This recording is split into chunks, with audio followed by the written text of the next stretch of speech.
یقین جانیے وہاں بارش کی اتنی بڑی بڑی بوندیں گر رہی تھی جن سے جسم پر چوٹ لگنے کا احساس ہوتا تھا۔ میرا جرمن ساتھی مسلسل بارش سے جھنجھلا کر بولا، "دا رین از اے ہیل"۔ یہ بارش تو عذاب ہے۔ مجھے اسی بارش میں اپنی نجات دکھائی دیتی تھی۔ میں نے کہا، "for some it is blessing", یعنی یہ کچھ لوگوں کے لیے نعمت ہے۔ اور حقیقت بھی یہی تھی۔ سخت بارش کی وجہ سے دور دور تک کوئی انسان نظر نہیں آتا تھا۔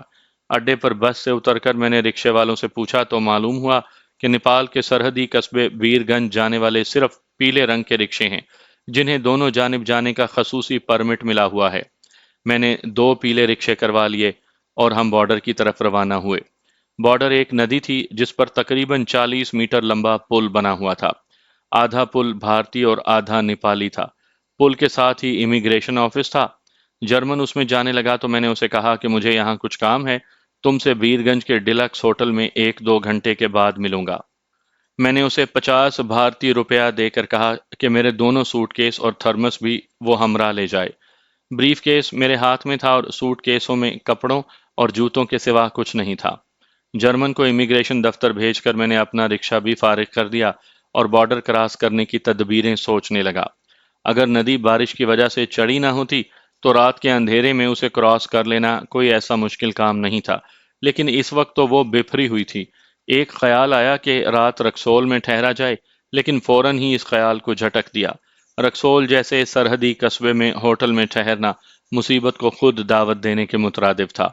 میں انہی سوچوں میں الجھا ہوا تھا کہ جرمن امیگریشن آفس سے باہر آیا اور رکشے میں بیٹھ کر پل کی جانب روانہ ہو گیا۔ میں نے اسے پل کے کراس کرتے دیکھا۔ نیپال کی طرف کوئی امیگریشن آفس نہیں تھا۔ نیپال کی بھارت کے ساتھ پوزیشن بالکل آزاد کشمیر اور پاکستان جیسی ہے۔ کوئی غیر ملکی پاکستان آئے تو اس کے آزاد کشمیر میں داخل ہونے کے لیے کوئی علیحدہ امیگریشن نہیں ہوگی۔ بارش اور تیز ہو گئی اور رات کا اندھیرا چھانے لگا تھا۔ میں پھر پل کے قریب چلا آیا۔ آزادی مجھ سے صرف 40 میٹر دور تھی۔ پل کے شروع میں ایک کینوپی میں ایک اکتایا ہوا منحنی سا گارڈ کھڑا تھا۔ میں نے کوئی اور صورت دکھائی نہ دینے پر اسے ہی آزمانے کا فیصلہ کیا۔ میں اس کے پاس چلا گیا، نہایت عاجزی سے پرنام کیا اور کہا، "مہاراج، میں اپنے ایک جرمن دوست کو چھوڑنے یہاں تک آیا تھا جو ابھی رکشے میں بیر گنج گیا ہے۔ میرے قدم آج تک دھرتی ماتا سے باہر نہیں گئے۔ اپنے متروں سے میں شرط لگا کر آیا تھا کہ ودیش دھرتی میں ضرور جاؤں گا۔ مجھے وشواس ہے کہ آدھا پل ہمارے دیش کا ہے۔ اگر آپ آگیا دیں تو میں اپنے حصے کے پل کے آخر تک جا کر 1 پاؤں نیپالی دھرتی پر رکھ کے واپس آ جاؤں۔ اس طرح میری شرط پوری ہو جائے گی اور میں سوگند کھا کے کہہ سکوں گا کہ میں ودیش ہو آیا ہوں"۔ یہ کہتے کہتے میں نے 50 روپے اس گارڈ کی مٹھی میں دے دیے۔ اس نے سر ہلا کر مجھے اجازت دے دی۔ میں نے پل پر آہستہ قدمی سے چلنا شروع کیا۔ میرا دل بلیوں اچھل رہا تھا۔ آزادی مجھ سے قدم بقدم قریب آتی جا رہی تھی۔ جب مجھے یقین ہو گیا کہ میں آدھا پل طے کر چکا ہوں تو پہلے تو میں نے اپنی رفتار تیز کی اور پھر بھاگنے لگ گیا۔ بھارتی گارڈ نے یہ کیفیت دیکھی تو اسے رشوت کے 50 روپے بھاری پڑتے دکھائی دیے۔ پل پر بارش کے قطروں کی آواز میں شامل پہلے مجھے ہالٹ ہالٹ کی آواز سنائی دی اور پھر رائفل کے 2 فائر ہوئے۔ اس اثنا میں سارا پل میں کراس کر کے نیپال کی سرزمین میں داخل ہو چکا تھا۔ نیپالی پولیس نے بھارتی گارڈ کے فائروں سے چوکنا ہو کر مجھ پر رائفلیں تان لیں۔ میں ہاتھ اٹھائے ان کے پاس چلا گیا اور زور زور سے کہنے لگا، "no fire, no fire, Pakistani refugee, Pakistani refugee". Nepal کا پاکستان سے معاہدہ تھا کہ کسی بھی پاکستانی ریفیوجی کو بغیر سفری کاغذات کے نیپال میں داخل ہونے کی اجازت ہوگی۔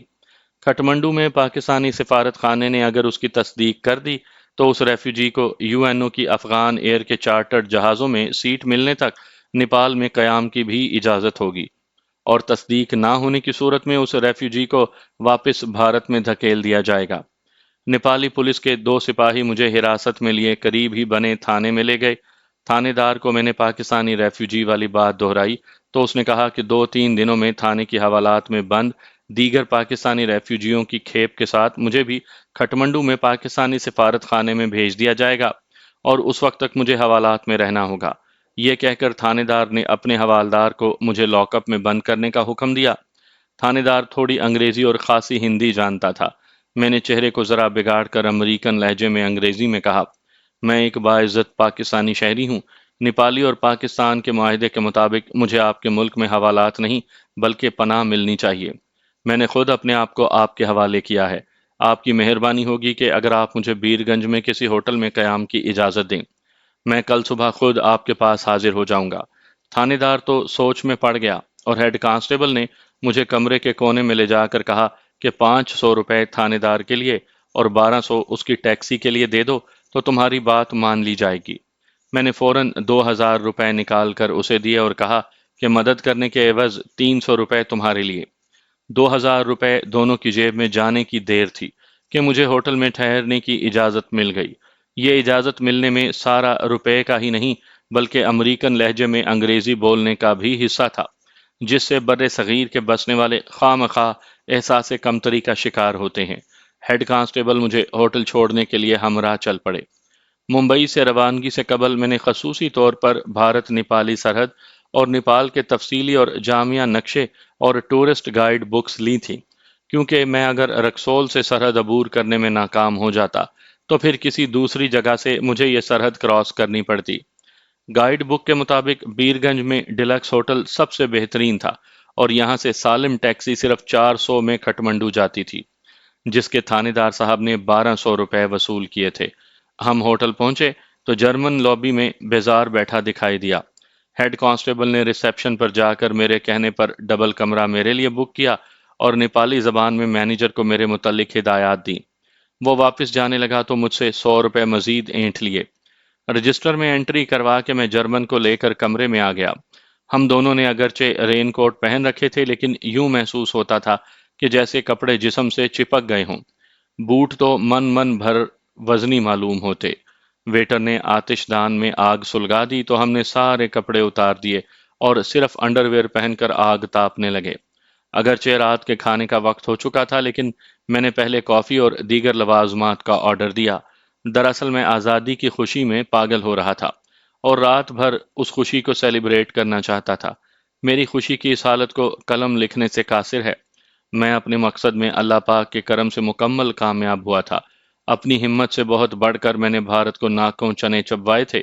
میرے ساتھیوں اور دہلی میں تربیت یافتہ لڑکوں نے گورکھپور کے ہوائی اڈے کو مکمل طور پر تباہ کر دیا تھا اور بھارت کے کروڑوں ڈالرز کے جہاز بھسم کر دیے تھے۔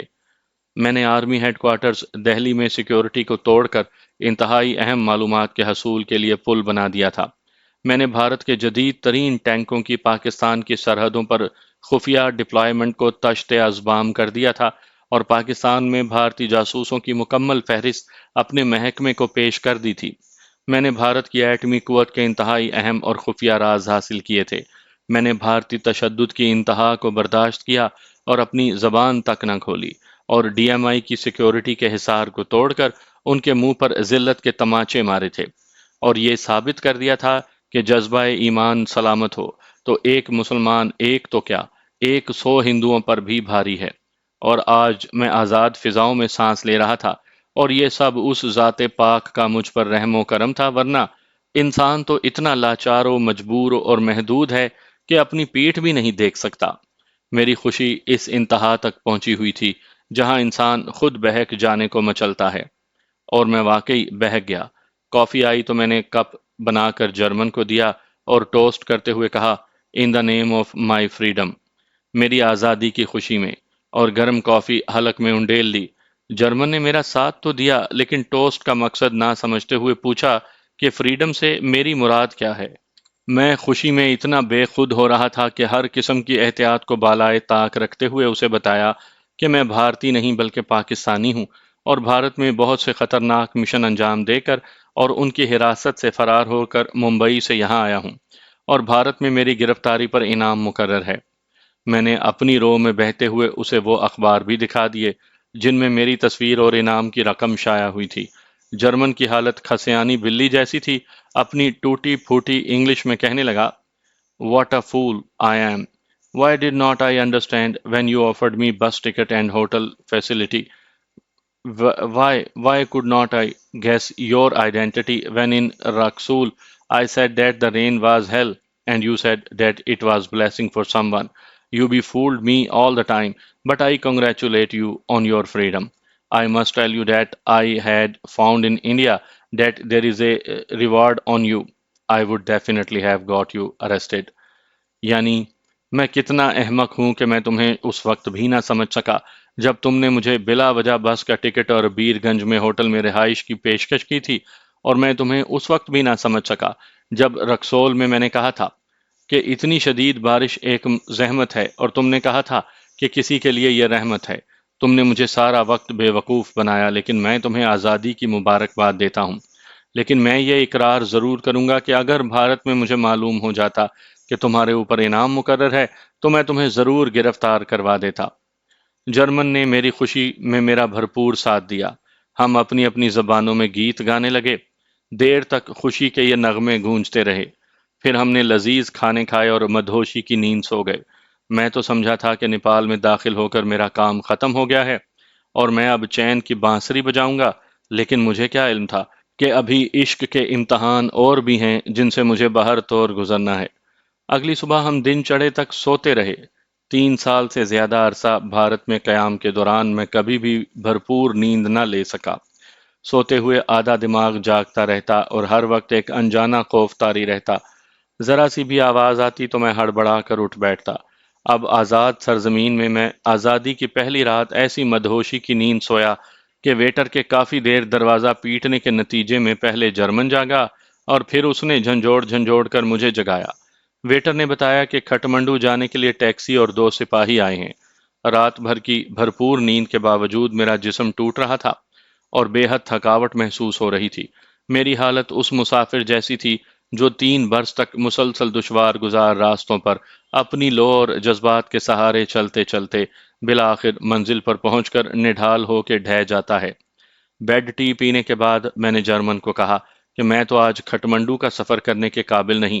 اگر وہ جانا چاہتا ہے تو میں اسے بس کا کرایہ دینے کو تیار ہوں، ورنہ میرے ساتھ کل کھٹمنڈو چلے۔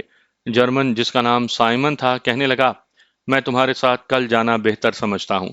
تم اگر کچھ حشیش منگوا دو تو میں تمہارا بہت مشکور رہوں گا۔ میں نیچے ریسیپشن پر گیا اور مینیجر سے کہا کہ مجھے تھانے کے انچارج سے بات کرنی ہے۔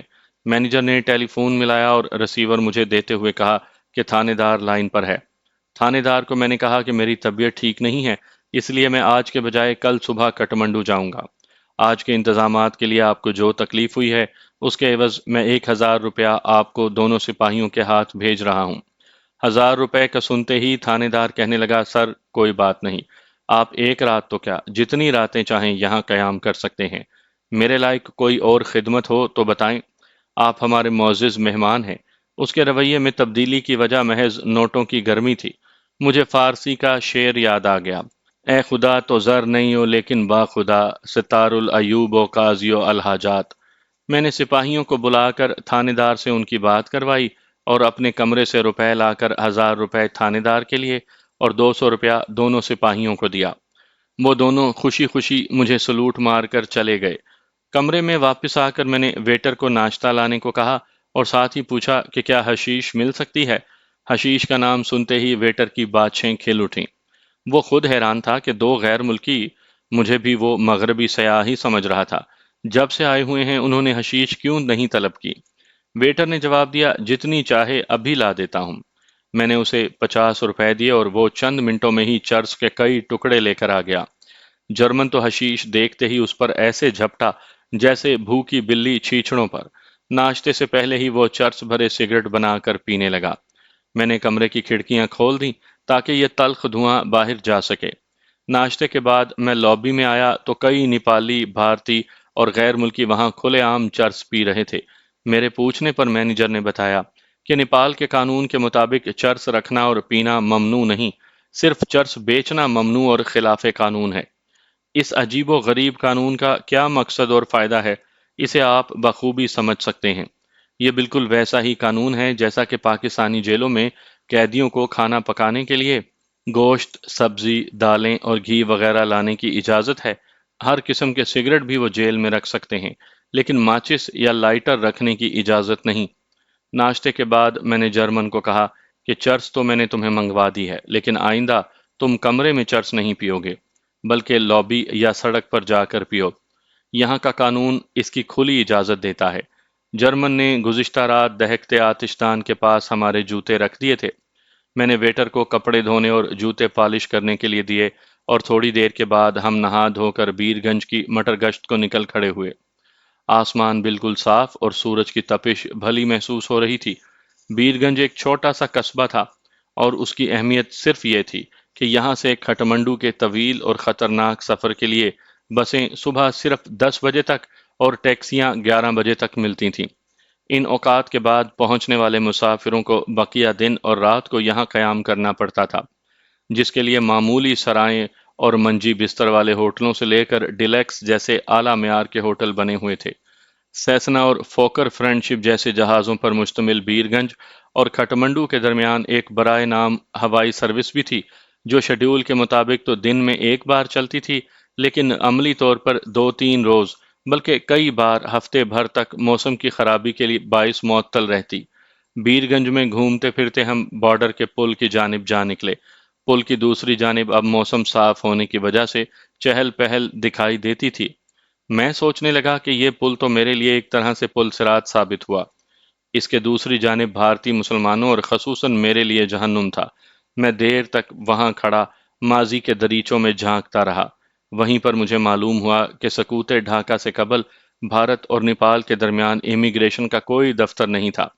بھارتی اور نیپالی بلا روک ٹوک دونوں ممالک میں آتے جاتے تھے۔ بھارت نے مشرقی پاکستانی مہاجروں اور پاکستانی افواج کے مفرور جوانوں کو پکڑنے کے لیے یک طرفہ طور پر امیگریشن آفس کھول دیا تھا۔ اس کے علاوہ بھارتی سی بی آئی کا ایک بڑا فعال دفتر بھی رکسول میں تھا۔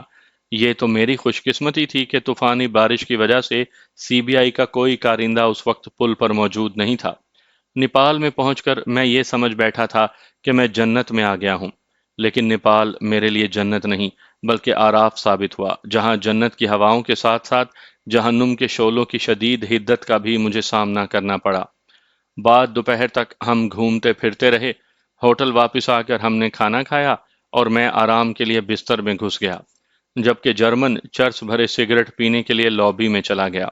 شام تک میرے کپڑے دھل کر آ چکے تھے۔ 9 بجے تک جرمن نہ آیا تو میں نے اکیلے کھانا کھایا۔ رات 11 بجے کے بعد جرمن آیا تو اس کی حالت ناگفتہ بات تھی۔ لڑکھڑاتا ہوا وہ اپنے بیڈ پر آ کے ڈھیر ہو گیا۔ میرے پوچھنے پر اس نے بتایا کہ لابی میں بیٹھے کچھ نیپالی اسے تیز تر نشے کا کہہ کر اپنے ہمراہ کہیں لے گئے، جہاں ایک کمرے میں چھوٹے حقے کی چلم جیسی کسی چیز میں چرس پر آگ رکھ کر ربڑ پائپ کے ساتھ چرس کا دھواں کھینچا جاتا تھا۔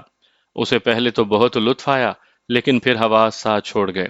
جب وہ بالکل بے سدھ ہو گیا تو وہ نیپالی اسے رکشے میں ڈال کر یہاں چھوڑ گئے۔ اگلی صبح کھٹمنڈو جانے کے لیے 9 بجے ہم بالکل تیار تھے۔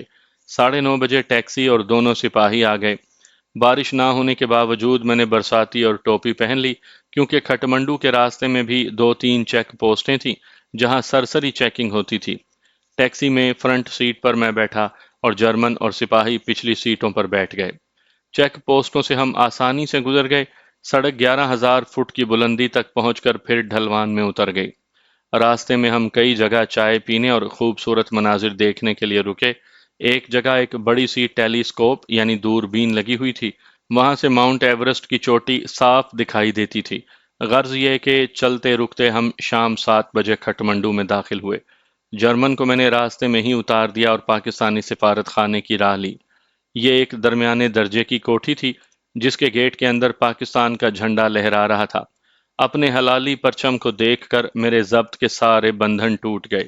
اس پرچم کی آن کی خاطر میں پرخطر اور سنگلاخ وادیوں سے گزرا تھا۔ میں نے اسی پرچم کی خاطر انتہائی خطرناک مشن انجام دیے تھے۔ اسی پرچم کو شان اور وقار سے لہراتے دیکھنے کے لیے میں نے 3rd ڈگری سے بھی زیادہ تشدد برداشت کیا، لیکن نہ زبان کھولی اور نہ ہی آنکھ میں ایک آنسو بھی آنے دیا۔ اور اب اسی پرچم کو لہراتا دیکھ کر میرے ضبط کی قوت جواب دے گئی تھی۔ میری آنکھوں سے بے تحاشا آنسو بہہ رہے تھے۔ میں دھاڑیں مار مار کر رو رہا تھا اور میرا دائیں ہاتھ اپنے پرچم کو مسلسل سلامی دے رہا تھا۔